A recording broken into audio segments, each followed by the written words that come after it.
Want me to just start whenever, yeah? All right, good. Yes, Andy, you can start. Always ready. Hello, everyone, and welcome. My name is Andy Atkinson, or some people might know me as Not Your Mum, Not Your Milk, 'cause that's kind of like my handle on the internet. The name originally, it was just kind of what I could fit into Instagram so I could promote my children's book. And very quickly afterwards it became kind of an activism account. I couldn't resist sending comments, and very quickly that's just became my persona online. I've been vegan for 9.5 years now, probably rights based for 4+ of those. Initially I went vegan because of what I witnessed on a dairy farm.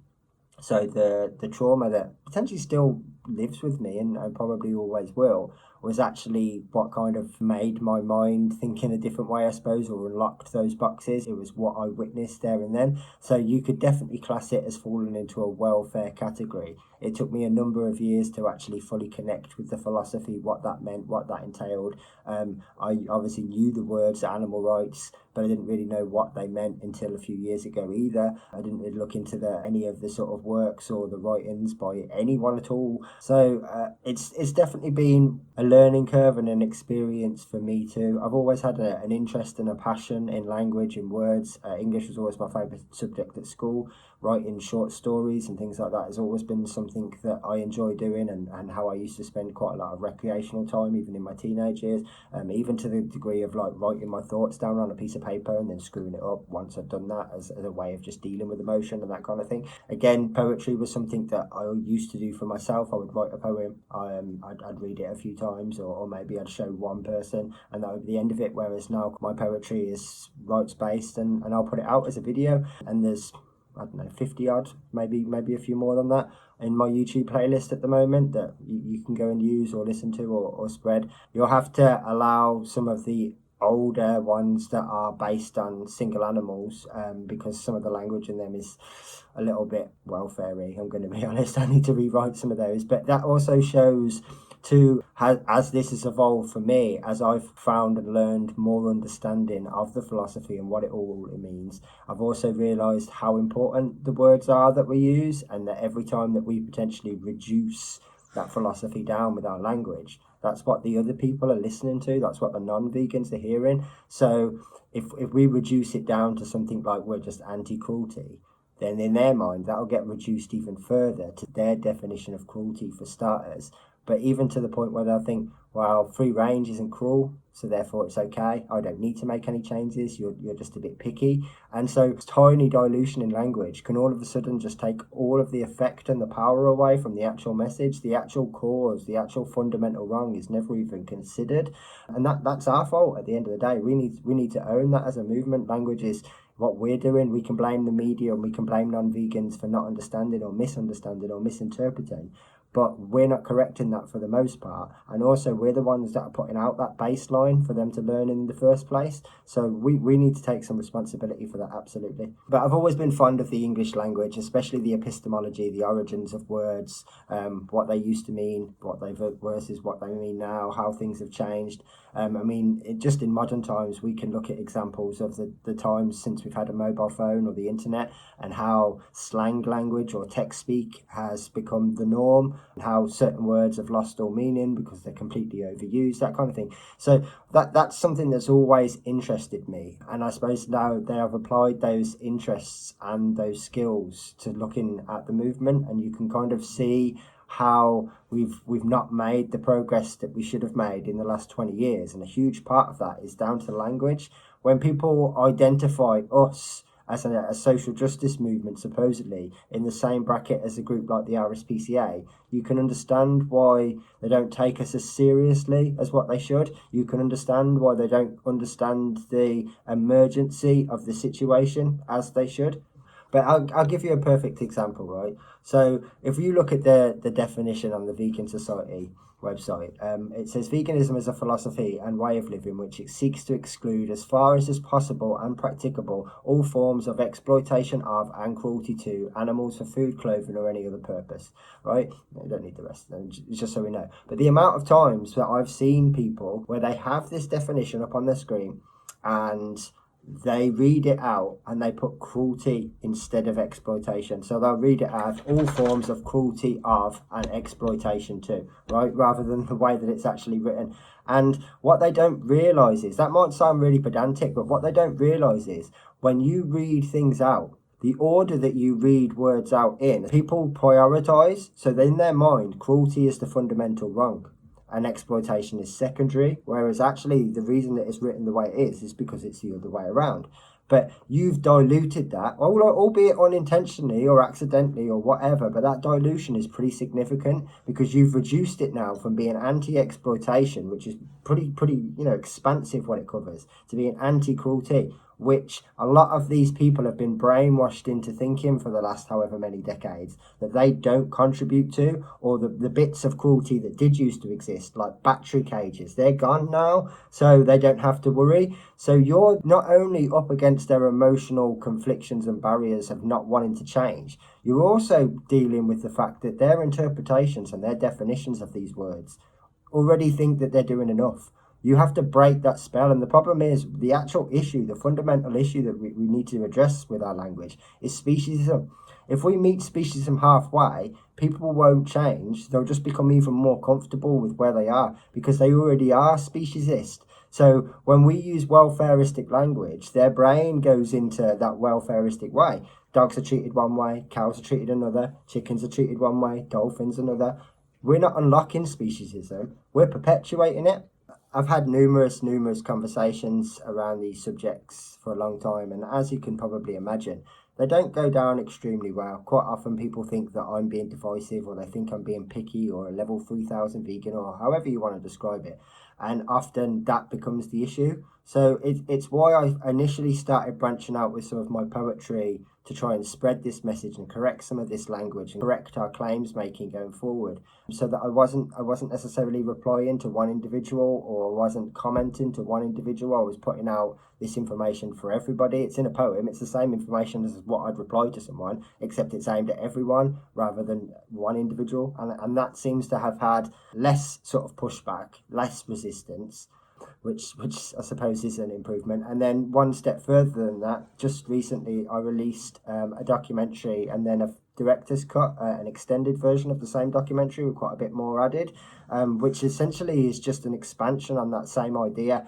It's all the things that I spend my life saying or thinking, but in a film form, essentially. But it's also got a pretty good explanation of the history, why the movement was founded, how it was founded, and a lot of it is based around our language and our use of words, or what we allow to happen within the movement, or what we encourage within the movement. It's very much aimed at already vegans. It's not really a non-vegan film. I mean, there may definitely be something they get in the first 10 minutes or so, learning about the history and the philosophy. It is working on the basis that you should know what veganism means by then, at the very least. But yeah, it's a way that I've found of putting this information out there and potentially very subtly correcting what people are doing without making them feel personally attacked or victimized, or like they as an individual are getting this wrong. It's far more the movement are getting this wrong. As a collective, we're getting this wrong. I mean, for a long time I did. Like, I don't want people to think, you think you're better than everyone. It's not even like that. You could look at it and say, I mean, as I started with this, 9 years I've been vegan, or 9.5 years, and only about 4 of them have I even really understood what animal rights really were, to be perfectly honest. So for 5.5 years, I was getting it wrong too. I'm not doing this to be critical for critical sake. I'm doing this because I want to improve the way that everybody speaks about this subject, because it absolutely really matters. If you are, or if our language is fluffy, it's no different than when someone says, "Oh, I'm vegan," sometimes. But if I go to a friend's house, I'm not. You don't really take their position seriously, right? Well, it's the same with our language. If our language is flowery and it's not consistent, then people won't take our position seriously. And the emergency of this situation is so huge and abundant that we have to make these subtle changes now. We haven't got time to wait another 10 years. The whole nobody wants to hear a message if you're not nice. It's not true. At the end of the day, I mean, every single person that you ever speak to has got one regret, really, that they didn't go vegan sooner? Well, exactly, because they wish they'd have met someone that was pushy, so to speak, pushy vegan, that did say to them, no, this is the problem, and what are you going to do about it? Because they'd have probably changed a hell of a lot sooner than what they did. I know I would have. I wish I'd have met someone like that 20 years ago, because I'd have been vegan for 20 years. That's actually exactly what I needed. I needed someone to sort of hold me to account and say, no, I'm not letting you off by saying, well, yeah, you get this from this farm. It's not okay. All use is unacceptable. All use is exploitation. All use is oppression. It's not okay. No matter how you want to label it, it's not okay. Like that message needs to be clear, and it's not pushy. It's not pushy, is it? Would you do this with any other situation? Can you imagine that someone said to you, I'm going to go, to the EDL march tomorrow because I don't like people that aren't white British. Yeah, well, go to that one, but skip the next one. Try and reduce your racism a bit, wouldn't you? No, you oppose it. If you think that that's wrong, you'd say, look, what are you doing going to that? That's racist. I don't want you to do this. I disagree with this fundamentally, and I think you should too. Exactly. As a movement, we constantly talk about cruelty, but do you know who else does?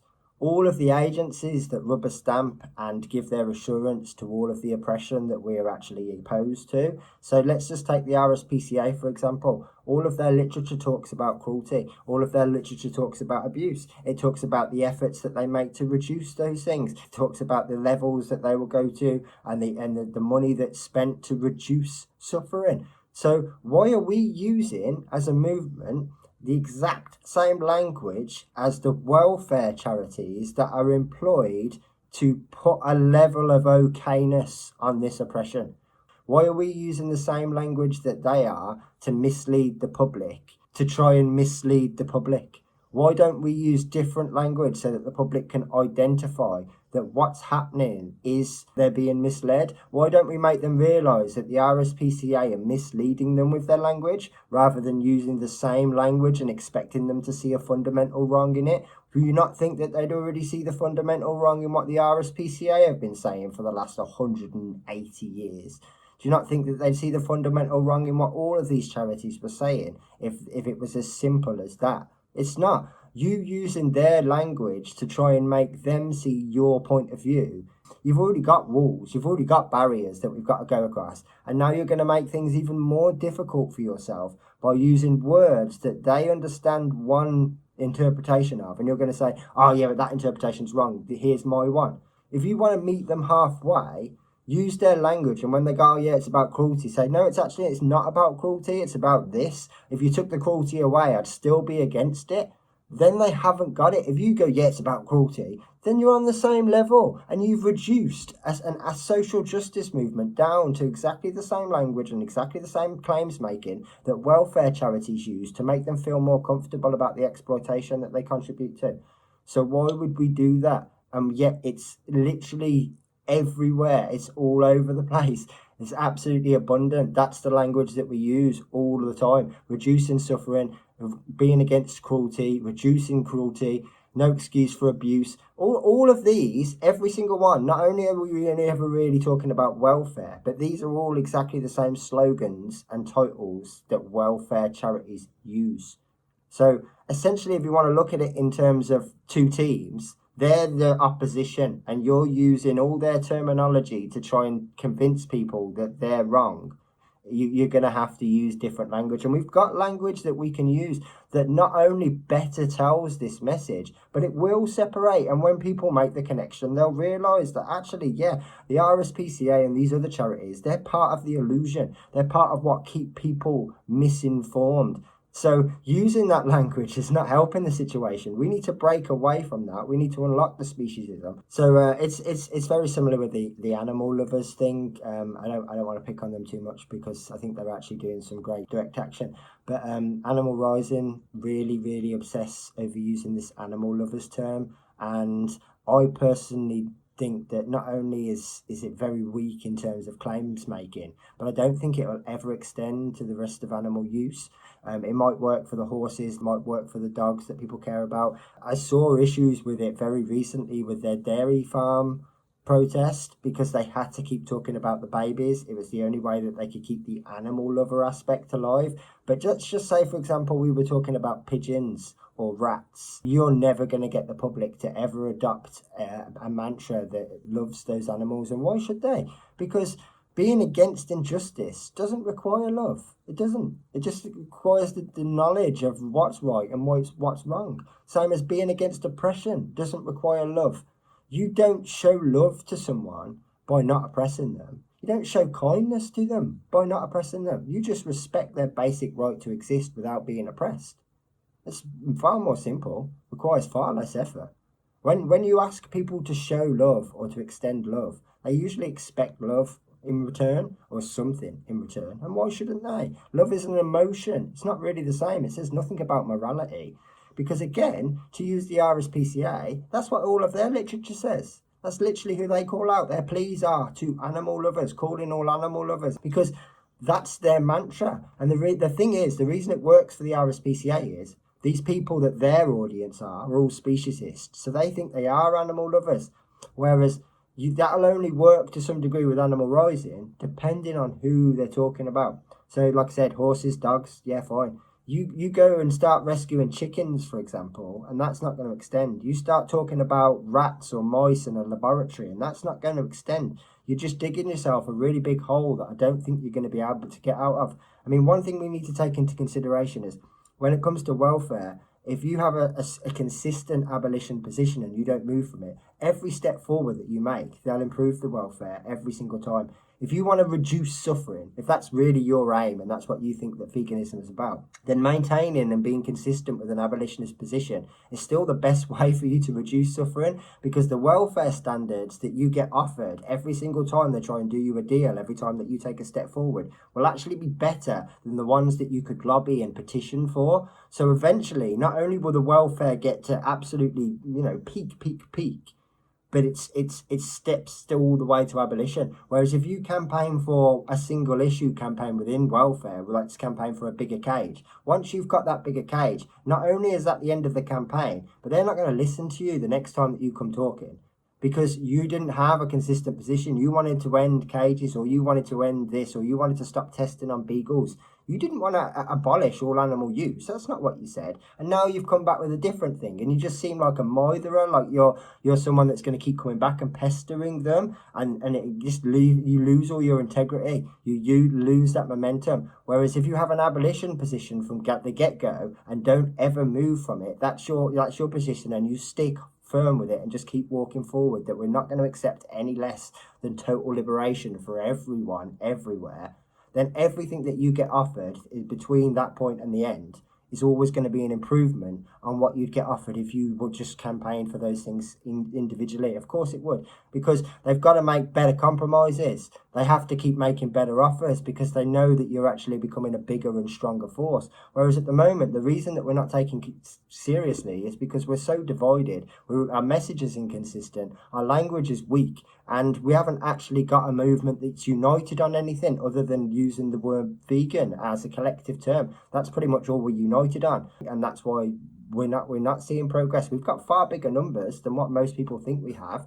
The problem is we're so split and decompartmentalized between one another because not many people know the philosophy. Some people have decided to redefine veganism for themselves. Some people think it's just a diet. Some people think it's about the environment. Some people are flexitarian. There's so many different aspects of it now that are all coming under one banner, and that's why we as a social justice movement are not progressing at the rate that we should be, because we've been diluted in all these different ways and we're not doing anything about it. There's a great quote by Tom Regan. It's actually in the film The Animals from 1981, if anyone wants to watch it. But it says, when rights are violated, it is justice, not kindness, at issue. Exactly. And that's exactly what the vast majority of people will always recognise. So we can spread love or kindness and compassion, but those things should be optional. Whereas being against injustice, that should be mandatory. And I think it is for most people. It's very, very unique for people to not be against injustice or the sense of injustice and understand the difference between right and wrong. So to give a quick example of the difference between compassion, kindness, love, and injustice, there was a man who lived in the woods, essentially, where I used to live. And he lived there for a couple of years. He'd lost his business, and instead of putting himself on the council list or doing any of those things, he'd gone and set up this I don't know the best way to describe it. It wasn't far off a shack. It wasn't a cabin, but it wasn't far off a shack. It was watertight, and he spent a couple of years living in there. Never bothered anyone. Was always polite. Saw him quite often when I used to walk the dog. Most of the locals knew he was there and had no problem with him. Even some of them even knew him by name. And like I said, he'd been there for 2.5 years. He'd done 2 winters in there. Nobody ever bothered him. Nobody ever dropped off like packages. Nobody ever took him food. Nobody ever took him, I don't know, electricity, solar panels. No one ever took him jumpers or sleeping bags. Nobody ever bothered him, and he never bothered anybody else. And there was no problems whatsoever until the council found out they were coming to dismantle his shack in the woods. And this got printed in our local paper. It got put on social media and everything else. But the moment that he was threatened with eviction, pretty much the entire town stood up in defence of him. There was no compassion or love that was shown, because if it was, then that had been shown beforehand, and they'd have been helping him out and trying to find somewhere else for him, or making sure that he was fed and warm. But actually, what the problem was the injustice that he was facing. That's what people were all united and opposed to, because most people recognise the difference between right and wrong. So they do understand the difference. The problem is speciesism. The problem is where that right and wrong is directed. They've been taught that it's okay to do this because we need this. They've been taught that it's okay to do this because we need this. And it's that we need to unlock. It's that speciesism that we need to unlock. Most people naturally are against injustice. And you don't need love or kindness or compassion to be against them. You just need to basically respect the existence of someone else. The very most basic right, just to exist without being opposed, without being oppressed, without being exploited in any way, shape, or form. You're not asking for any privileges. You're just asking for the most basic right to exist without infringement. Literally the freedom to have autonomy, to make your own decisions about things. That's pretty much it.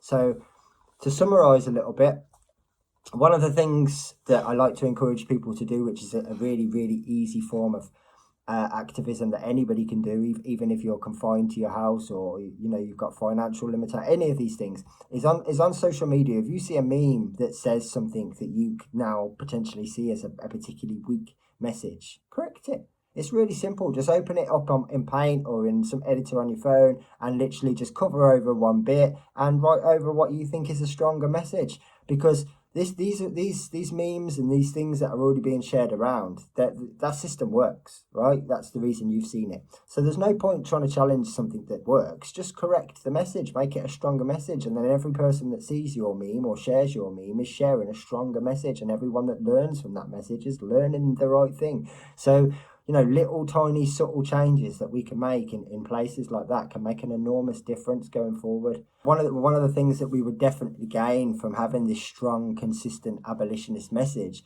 would be that we wouldn't have these people jumping on the bandwagon too. You wouldn't get the likes of like Bear Grylls to telling everyone that he was vegan for 6 months, because everyone would actually accept and understand that veganism was a social justice movement. It was an anti-oppression philosophy that you can't pick up and drop. It would eliminate so many of these people that pretend. It would eliminate quite a lot of the misunderstanding about diet, which would also eliminate quite a lot of the questions that come associated with that diet, and all of these other things. If people respected and recognised and that it's actually a social justice movement, this is what they're against, as opposed to, oh yeah, it's a trend, isn't it, that those hippie people do, which is pretty much what we've allowed the general public to think. Like I said, we're always going to have to deal with the media and anti-vegans kind of doing their own version of diluting.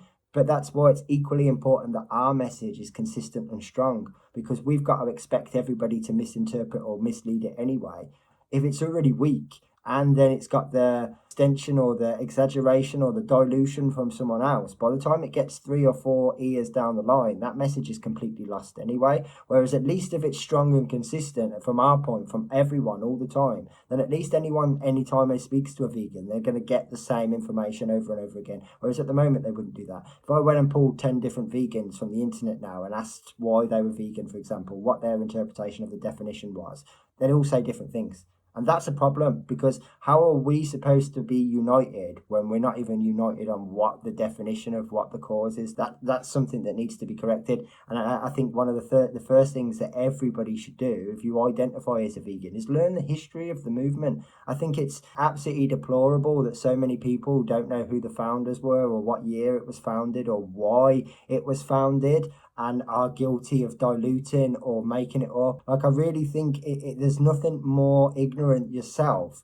than joining this movement and not learning its history, not learning the why and what it represents and what you should be doing. How do you expect to participate in something that you've never taken any time to learn? That's something that everybody should take the time to do. If you're willing to watch a 30-40 minute video on YouTube or whatever, then definitely doing this research. Watch my documentary. I mean, 10 minutes in, it more or less covers the basics, but everybody should know this basic information. Everyone should know that it's a philosophy. Everyone should know that if you're doing this, you're choosing to dilute it. You're choosing to reduce it. You're choosing to make it weaker.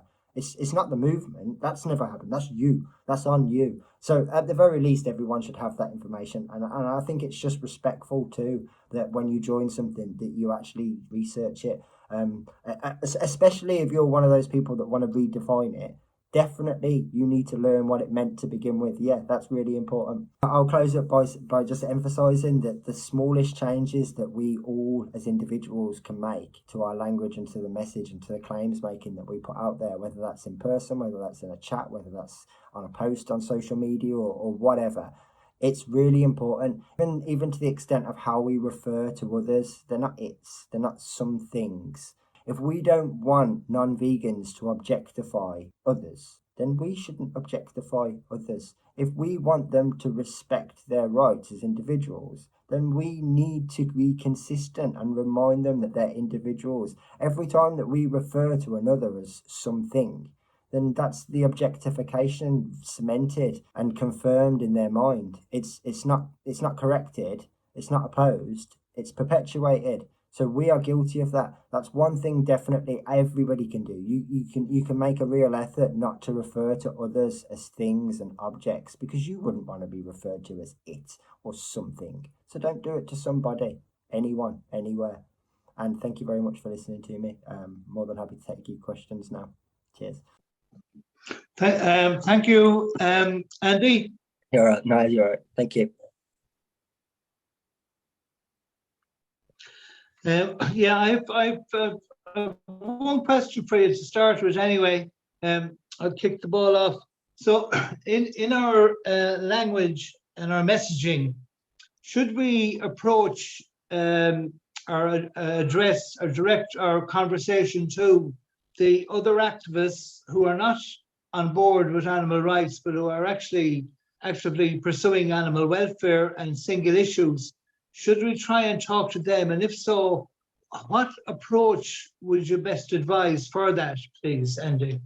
So to answer the first bit, yes, definitely. And that's pretty much what I spend the vast majority of my time now. In fact, I probably spend more time communicating with other vegans than I do non-vegans, just purely because I don't think there's enough of that.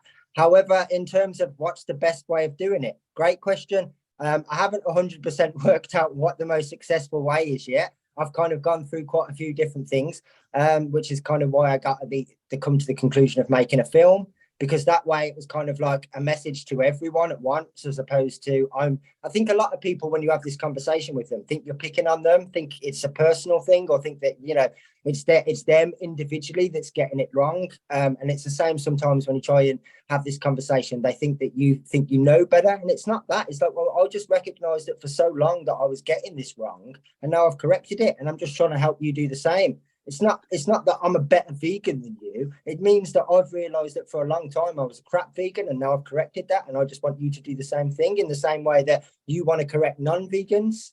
Like, it's the same mentality at the end of the day. It's not hatred. It's not criticism because you don't like them. It's criticism because you want to improve their lives and improve the lives of others.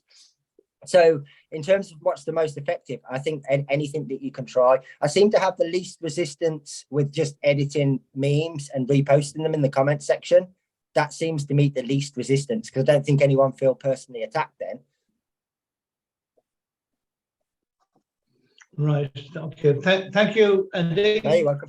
Thank you for the question.